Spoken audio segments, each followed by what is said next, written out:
वैदिक पर्सपेक्टिव के इस YouTube चैनल को सब्सक्राइब करें, वीडियो को लाइक व शेयर करें।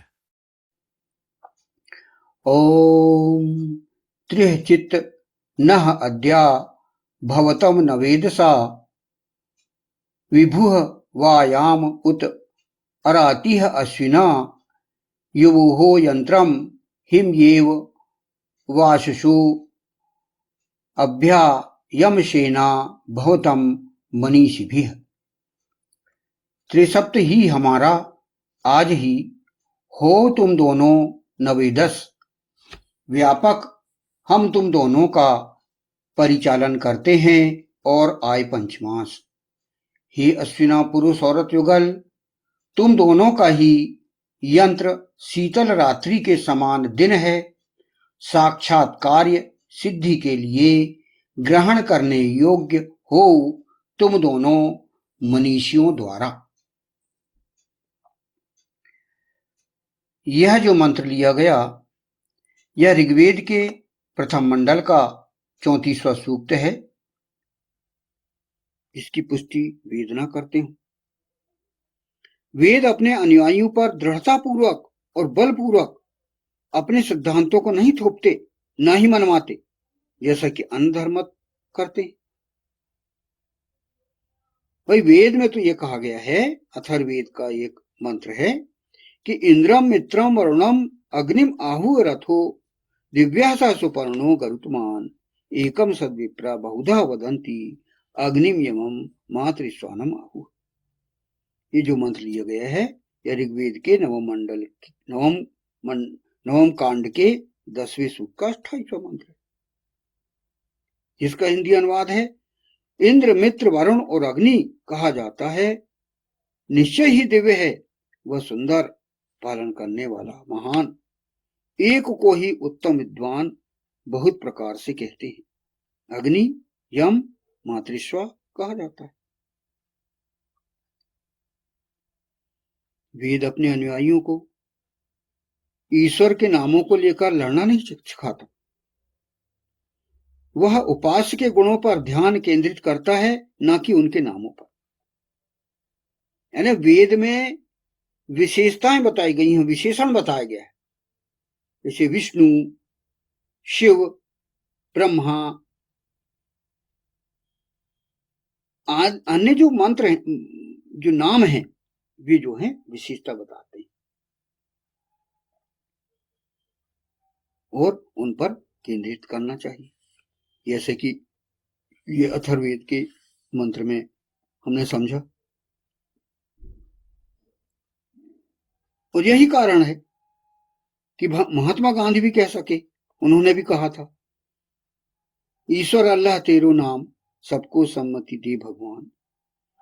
इस प्रकार हिंदू धर्म धार्मिक लोकतंत्र की शिक्षा देता है। आप ये समझिए कि हिंदू धर्म में कोई कट्टरता नहीं है, वेद में कट्टरता नहीं है, सभी को अपने अपने धर्म मानने की स्वतंत्रता है, हर व्यक्ति स्वतंत्र है, किसी को मजबूर नहीं किया जाता। जो अन्य जो धर्मों में जो है जोर डाला जाता है, वो यहाँ पर वेद व्यक्ति को स्वतंत्रता देता है और सबको सत्कर्म करने का मौका देता है।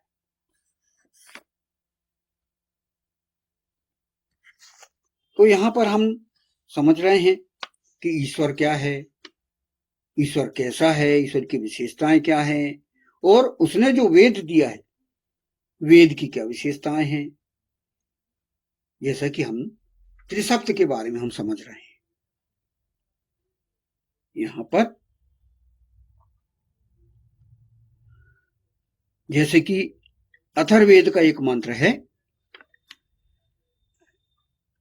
यशमान ऋचो आपात धन यजुः अस्माद पाकशन समानि यश लोमानस अथर्वांगिरसः मुखम स्कंभम तम ब्रूहि कतम श्रीदेवशः।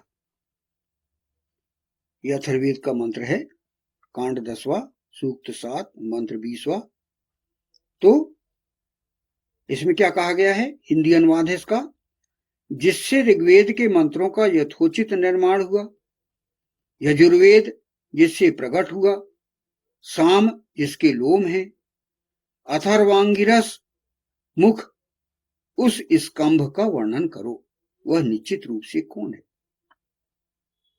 फिर कहा गया है, स्वयंभू याथा तथ्यतो अर्थान व्यध्यात शाश्वतीभ्य समाभ्याय। ये यजुर्वेद के 40वें अध्याय का अष्टम मंत्र है। स्वयं वर्तमान ने तथ्यों के अनुसार शाश्वत प्रजाओं या शाश्वत कालों के लिए अर्थों अर्थात जीवन मूल्यों का विधान किया। ये जो है स्वयं वेद में कहा गया है कि वेद क्या है। वेद शाश्वत प्रजाओं के लिए और शाश्वत कालों के लिए अर्थों अर्थात जीवन मूल्यों का विधान है। उसमें एक कॉन्स्टिट्यूशन है, कानून है, नियम है। ये खुद वेद अपने आप में घोषित करता है यहां पर। तो वह जो कि उसने कहा है अपने वेद के बारे में, तो यहां पर जो त्रिशब्द के अंतर्गत है, ईश्वर है और वह केवल एक है, और वेद उसका शाश्वत संविधान ग्रंथ है ना। और उसके विषय में हमें ये दोनों पॉइंट के विषय में हमको समझा जा सकता है। जैसे ईश्वर एक है, उसमें वेद में लिखा है, यह एक तमुह इष्टु ही, जो एक ही है उसी की उपासना करो। यह एक तमुह इष्टु ही, जो एक ही है उसी की उपासना करो। ये ऋग्वेद के 6वें मंडल के 45वें सूक्त के 16 मंत्र में कहा गया। तो ईश्वर ने स्वयं अपने विषय में बता दिया है कि वेद में ईश्वर क्या है, वह क्या है। तो जो है, जब हमें स्वयं ही पूरे प्रमाण मिल रहे हैं वेद में, तो हम कैसे इनकार कर सकते हैं। जहां पर हमें वेद को मानना है, और यहां पर क्योंकि एक दंपति को आदेश दिया गया है, दंपति को सलाह दी गई है, जैसे कि इस सूक्त का ही प्रमुख विषय है।